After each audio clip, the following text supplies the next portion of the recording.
사랑하는 기도 동역자님, 더운 여름 날씨에 주님의 은혜 가운데 영육간에 강건하시기를 기도합니다. 예수 그리스도께서 사랑하는 제자들에게 오직 성령이 너에게 임하시면 너희가 권능을 받고 예루살렘과 온 유대와 사마리아와 땅끝까지 이르러 내 증인이 되리라 말씀하셨습니다. 이 말씀을 듣고 기도하고 성령의 역사를 체험한 제자들을 통해서 예루살렘 교회에 큰 부흥이 일어납니다. 그러나 유대인의 전통, 유대인의 율법, 이방인들을 향한 그들의 선입관으로 인해서 그들의 변하지 아니하는 패러다임 때문에 예루살렘을 넘어가지 못하고 유대로 사마리아로 땅끝까지 나아가지 아니하는 이 예루살렘 교회의 성도들을 향해서 하나님의 약속의 말씀이 성취되기 위해서는 예루살렘 교회에 큰 핍박이 일어나게 됩니다. 스데반 집사의 순교로 말미암아 사도 외에는 온 성도들이 예루살렘을 넘어 유대로 사마리아 땅끝으로 흩어지면서 복음을 전하는 사건이 사도행전에 기록이 되어 있습니다. 모든 성도들은 흩어졌음에도 불구하고 12 사도들은 아직까지 예루살렘에 남아 있습니다. 왜 남아 있을까요? 성경은 그 이유에 대해서 말하고 있지 않기 때문에 우리는 알 수 없습니다. 그러나 떠나지 아니하는 이 12 사도를 향해서 가장 대표되는 사도 베드로에게 하나님께서 온 열방과 민족을 향한, 이방인을 향한 하나님 아버지의 뜻, 아버지의 마음을 시청과 교육을 통해서 보여주시기를 원하셨습니다. 사도 베드로가 12시에 기도할 즈음에 비몽사몽간에 하늘에서 4개에 달린 큰 보자기 같은 그릇이 내려옵니다. 그 그릇 안에 보니까 하나님 말씀에 금지된 불결하고 부정한 더러운 짐승과 또 새들과 기는 것들이 가득 있었습니다. 돼지와 낙타와 토끼, 그리고 뱀, 전갈, 여러 가지 많은 것들이 그 안에 있었는데 하나님께서 베드로에게 말씀하시기를 일어나 잡아먹어라. 그때 베드로가 결코 그럴 수 없습니다. 속되고 깨끗하지 아니한 것을 결코 잡아먹을 수 없습니다. 라고 얘기할 때 하나님께서 베드로에게 내가 깨끗하다 하는 것을 네가 어찌 더럽다 하느냐. 잡아먹어라. 잡아먹을 수 없습니다.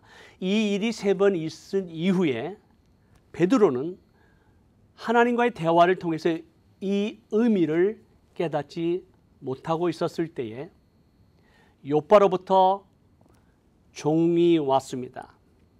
고넬료로부터 보냄을 받은 종이 사도 베드로를 모셔가기를 원할 때 성령께서 가라 말씀하십니다.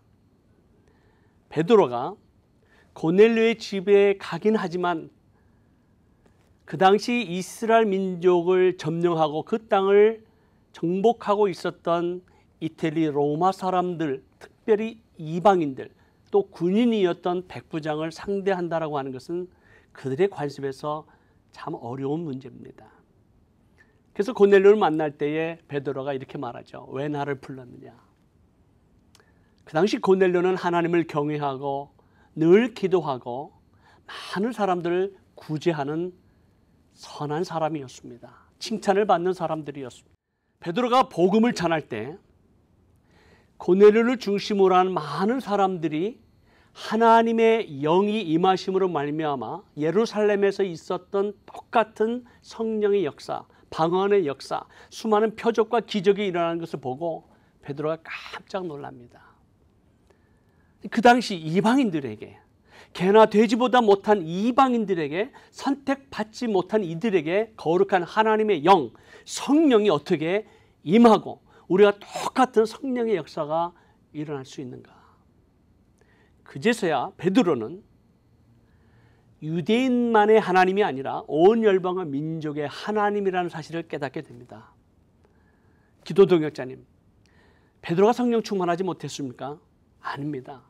그는 말씀을 선포할 때 3,000명, 5,000명이 회개하고 안진뱅이가 일어나고 문둥병자가 치료함을 받고 죽은 자가 살리는 놀라운 기적과 은사가 나타났음에도 불구하고 이방인을 향한 그의 고정적인 관념, 패러다임이 변하지 아니하였기 때문에 하나님께서 이방인을 향한 아버지의 마음, 하나님의 뜻을 보여주시기를 원하셨던 것입니다.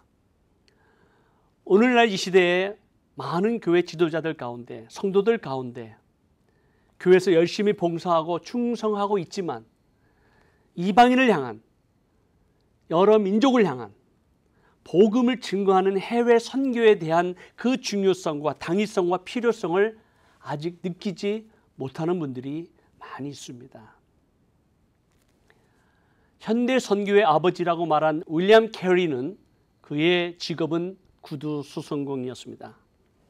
그가 19살 때 히브리서 13장 13절 말씀을 읽을 때 그런즉 그의 치욕을 짊어지고 영문 밖으로 그에게 나아가자.